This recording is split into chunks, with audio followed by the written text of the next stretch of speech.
Hello everyone and welcome back. Today we are start BUP BSc nursing entrance exam 2025। ठीक है, तो हम क्या करेंगे, बायोलॉजी के टोटल 50 क्वेश्चन हमारे पास हैं, चैप्टर वाइज हैं। सबसे पहले हम बायोलॉजिकल क्लासिफिकेशन से ले रहे हैं। ठीक, ऑलरेडी मैंने 12th का काफ़ी कुछ करा रखा है, प्लेलिस्ट चेक करोगे तो वहाँ पे मिल जाएगा। बट 11th में कुछ स्पेसिफिक चैप्टर हैं, यहाँ से क्वेश्चन पूछे जाते हैं, like biological classification, human physiology से ज़्यादा क्वेश्चन पूछे जाते हैं। ठीक है, तो इन पॉइंट्स पे हम ज़्यादा ध्यान देंगे, बाकी और चीज़ें हम करते रहेंगे। ठीक है, ये जो पीपीटी है आपको टेलीग्राम चैनल में नहीं और एक अलग से चैनल है डिस्कशन ग्रुप, वहाँ पे मिलेगी, क्योंकि टेलीग्राम चैनल पे बेसिक नर्सिंग से रिलेटेड चीज़ें मिलती हैं। ठीक है, तो वहाँ से जाकर आप डाउनलोड करके देख सकते हो। और यार एक रिक्वेस्ट है, अगर अभी तक चैनल को सब्सक्राइब नहीं किया तो प्लीज़ सब्सक्राइब कर लो। ठीक है, तो चलिए देरी न करके फटाफट स्टार्ट कर लेते हैं। सबसे नंबर 1 पहला क्वेश्चन क्या है?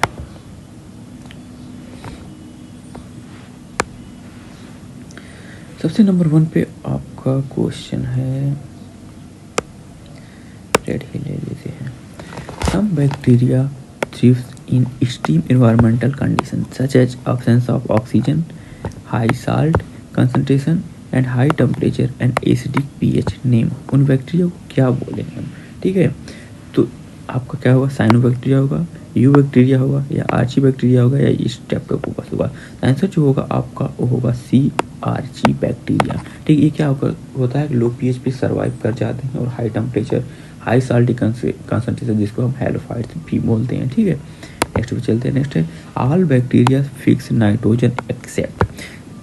इस टाइप के जो क्वेश्चन होते हैं, एक्सेप्ट, नॉट या ट्रू, यहाँ पे सबसे पहले टिक कर लेना, क्योंकि यहीं कन्फ्यूजन होती है।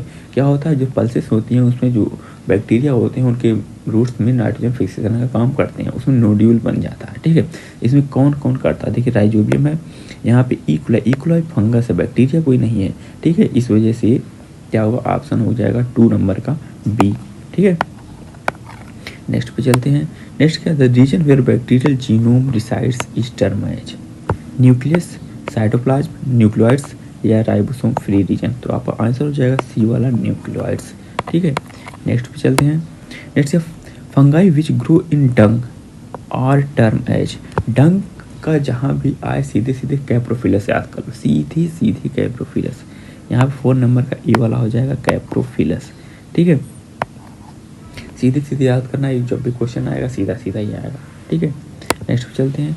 All fungi are autotrophs. Autotrophs जो खुद का भोजन बनाते हैं। सेप्रोट्रॉपस, आपका आंसर जो होगा बी वाला सेप्रोट्रॉपस होगा, क्योंकि खुद का भोजन खुद से नहीं बनाता। आप देखेंगे हमेशा जब भी आएगा कहीं भी, चाहे वो ह्यूमन की बॉडी पे आए तो ग्रोइंग एरिया में आता है, वहीं से न्यूट्रिशन लेता है, और कहीं पे सड़ी गली एरिया पे भी आता है। ठीक है, हेटरोट्रॉपस पैरासाइट तो होता ही नहीं। ठीक है, आपका आंसर जो होगा 5 नंबर का बी होगा, सेप्रोटोपस। ठीक है, नेक्स्ट चलते हैं। We of the following is include 5 kingdom classification.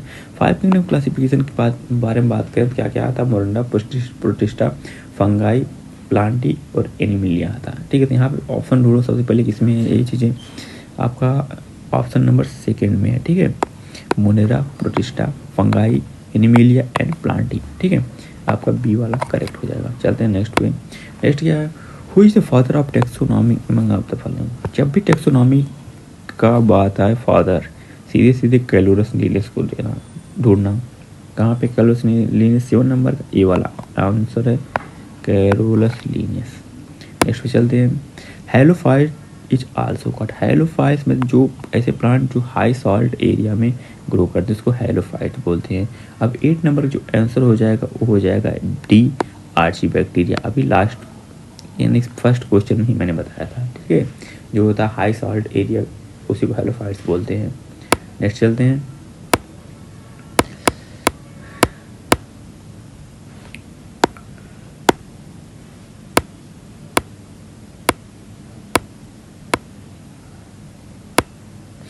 यहाँ पे है how many criteria living organism has been classified in 5 kingdom classification. Total जो है 4 क्राइटेरिया लिया था इन लोगों ने। ठीक है, 5 kingdom RS Whittaker total 4 criteria follow किया था। सबसे पहले क्या था, हैबिटाट था, न्यूट्रिशन था। ठीक है, और 2 और थे, इसको आप मुझे कमेंट करके बताओगे। ठीक है, NCERT की लाइन है, आपका आंसर नंबर बी वाला करेक्ट हो जाएगा। नेक्स्ट पे चलते हैं। Prokaryotes include in kingdom. Prokaryote यानी कि स्टार्टिंग फेज है, जहाँ से क्या हुआ था कि रिवोल्यूशन स्टार्ट हुआ था। सबसे पहले क्या आया था, मोनेरा, तो प्रोकैरियोट कहाँ पे आएगा, आपका मोनेरा में आएगा। ठीक है, तो 10 नंबर का ए वाला हो जाएगा। नेक्स्ट पे चलते हैं। नेक्स्ट क्या है, वायराइड्स वेयर डिस्कवर। वायराइड्स कई बार क्वेश्चन पूछा गया है और इसका ऑप्शन होगा ओपी डाइनर। ठीक है, तो आपका ओपी यहाँ पे फुल फॉर्म पूरा नहीं लिखा हुआ, डाइनर यहाँ पे लिखा हुआ है। कई बार ऐसा पूछ लेता ओपी, कई बार उसका सरनेम डाइनर से आ जाता है, तो पूरा पूरा याद रखना। ठीक है, ये वाला करेक्ट होगा। नेक्स्ट पे चलते हैं। नेक्स्ट क्या है, the name virus was given by. Virus का नेम किसने दिया था, तो मैं आपको बता दूं जो वायरस का नेम दिया था वो दिया था पॉइस्चर ने दिया था, लुइस पॉइस्चर ने। तो आपका बी वाला करेक्ट होगा। ठीक है, नेक्स्ट पे चलते हैं। वायरस में जेनेटिक मटेरियल क्या होता है, डीएनए कोर या लिपिड कोस्ट, डीएनए या आरएनए कोर या प्रोटीन कोस्ट, या डीएनए या RNA core and plasma membrane, या डीएनए कंटेनिंग न्यूक्लियस लिपिड या एनवलप। जो क्या होता है आपका जहाँ भी होगा वायरस में जेनेटिक मटेरियल, वो तो या तो डीएनए होगा या तो आरएनए कोर होगा, साथ में प्रोटीन कोस्ट रहेगा। ठीक है, तो आपका आंसर हो जाएगा 13 नंबर का बी। ठीक है, नेक्स्ट पे चलते हैं।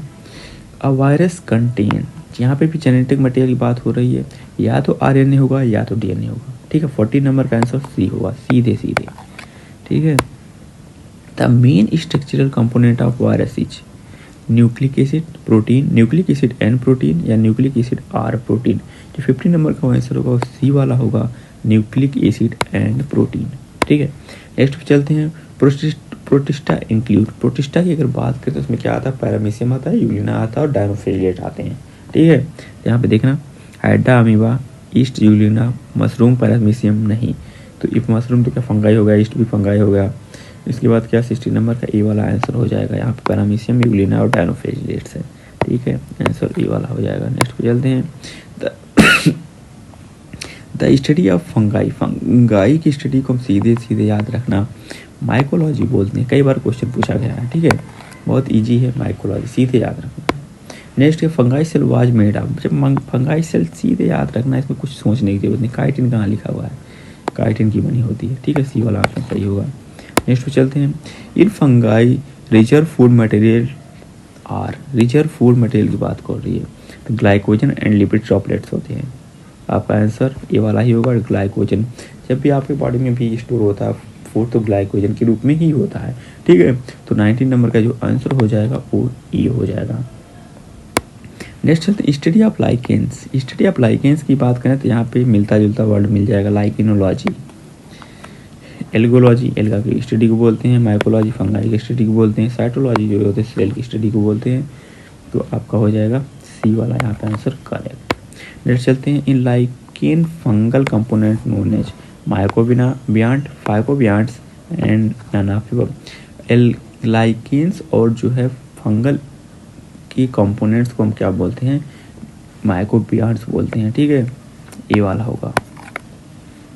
नेक्स्ट पे चलते हैं। The plant self without chloroplast, without chloroplast का क्लोरोफिल नहीं होगा, तो ये होगा क्या हो जाए, किसी डिपेंडेंट होगा। तो एल्गा हो जाए, फंगाई हो, ब्रायोफाइट या टेडोफाइट। 22 का जो आंसर होगा वो बी वाला हो जाएगा, फंगाई। क्या था, सैप्रोफिटिक था। ठीक है, ये क्लोरोफिल नहीं होती, इसमें फोटोसिंथेसिस नहीं होती है। नेक्स्ट पे चलते हैं। Symbiotic relationship is found in, symbiotic relationship मतलब एक दूसरे से पे डिपेंडेंसी। ठीक है, तो alga, fungi, bryophytes and lichens. ठीक है, तो आपका 23 का आंसर हो जाएगा, और डी हो जाएगा, और लाइकेंस हो जाएगा। ठीक है, डी वाला।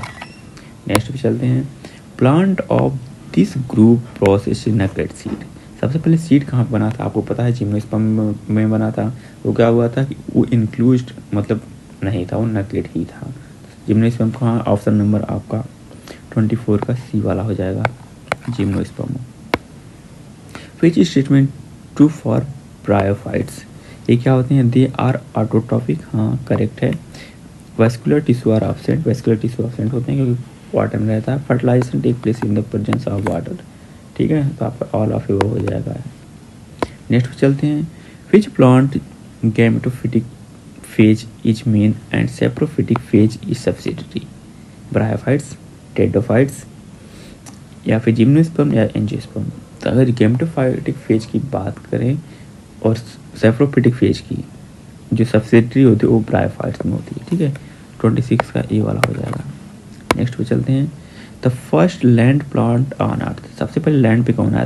तो अगर ब्रायोफाइट की बात करें तो रिवोल्यूशन वहीं से स्टार्ट हुआ है, ठीक है। तो क्या था वाटर में, उसके बाद क्या है जो कुछ टेडोफाइट्स थे वो धीरे धीरे आना स्टार्ट किए थे लैंड पे, ठीक है। तो क्या हो गया 27 का जो हो जाएगा बी वाला हो जाएगा टेडोफाइट्स। The tallest living tree in the world, tallest living tree की अगर बात करें तो सिकोया होता है, ठीक है। डी वाला आंसर करेक्ट होगा। नेक्स्ट पे चलिए स्मॉलेस्ट जिम्नोस्पर्म, स्मॉलेस्ट जिम्नोस्पर्म की अगर बात करते हैं जैम्बिया होता है, ठीक है। उसको सीधे सीधे याद कर लेना, ये क्वेश्चन कम आने चांसेस होते हैं, जनरल नॉलेज में ज़्यादा पूछे जाते हैं। नेक्स्ट है जीरोफिटिक कैरेक्टरिस्टिक आर्किड, जीरोफिटिक मतलब होता है कि डिजर्ट कंडीशन में बहुत कम वाटर सर्वाइव करते हैं, तो वो क्या होता है आपके ब्रायोफाइट्स तो होगा नहीं, टेडोफाइट्स नहीं होगा क्योंकि अभी अभी जस्ट बाहर निकला है वो, जिम्नोस्पर्म और एंजियोस्पर्म में देखेंगे, ठीक है। 30 नंबर जो आंसर होगा वापस सी वाला होगा जिम्नोस्पर्म, ठीक है। नेक्स्ट है द माइक्रोस्पोरोफिल यानी कि मेल रिप्रोडक्टिव ऑर्गन की बात हो रही तो उसको हम स्टेमन बोलते हैं। एंड मेगास्पोरोफिल यानी भारी भरकम है, आंटी जी हैं, इसको क्या बोलते हैं गाइनिसियम बोलते हैं। ये फीमेल रिप्रोडक्टिव ऑर्गन है इन प्लांट्स।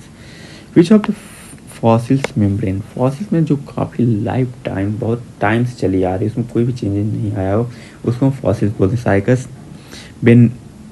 बेनेटियस या थूजा या पाइनस। तो 32 का जो आंसर होगा वो बी वाला हो जाएगा बेनेटियसिस, ठीक है, बी वाला हो जाएगा। The biggest and dominant group, biggest and dominant group का मतलब सब का डेवलपमेंट वहाँ हो गया तो वो हो जाएगा एंजियोस्पर्म, ठीक है, डी वाला। सब कुछ सारा डेवलपमेंट यहाँ पे हो चुका है, कोई भी प्रॉब्लम नहीं है इसमें, ठीक है।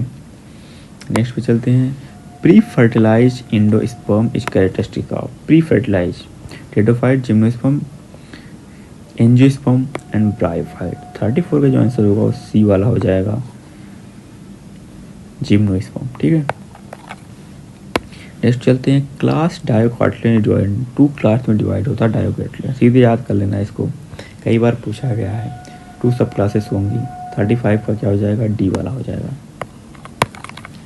नेक्स्ट पे चलते हैं, who classified angiosperm into 2 classes, angiosperm को 2 क्लास में किसने क्लासीफाई किया? 2 लोगों ने किया था, बैंथर एंड हुकर ने किया था।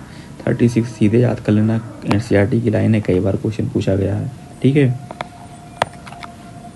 नेक्स्ट पे चलते हैं, presence of rigid cell wall is characteristic by kingdom, rigid cell wall जो सबसे ज़्यादा हार्श कंडीशन में सर्वाइव कर जाए उसकी सेल वॉल रिजिड होगी, ठीक है। इसमें क्या होता है प्रोकैरियोट्स आते हैं। 37 की जो आंसर हो जाएगा वो सी वाला हो जाएगा, मोनेरा हो जाएगा। The tallest living tree of organ, ये तो ऑलरेडी मैंने बता दिया, सिकोया है, ठीक है।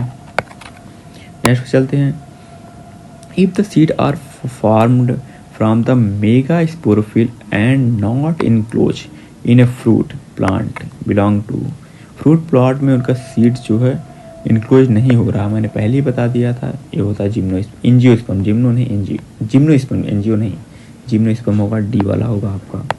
39 का डी जिम्नोस्पर्म होता है। The embryo is not form in, embryo का फॉर्मेशन कहाँ पे नहीं होता है, ठीक है।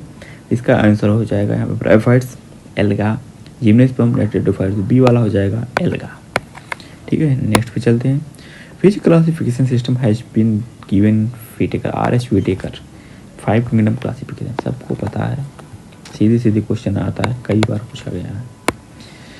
Lichen show symbiotic relationship between alga and fungi, ये असर्शन है, नीट में कई बार क्वेश्चन पूछा जाता है, असर्शन रीजन के आते ही आते हैं, ठीक है। अब इस पेपर में भी आने लगे हैं धीरे धीरे, ठीक है। Alga absorb water and mineral nutrients from environment, environment में नहीं करता, सॉइल से करता है और वाटर से करता है, तो असर्शन सही हो जाएगा, रीजन गलत हो जाएगा। 42 का सी वाला आंसर सही होगा, ठीक है।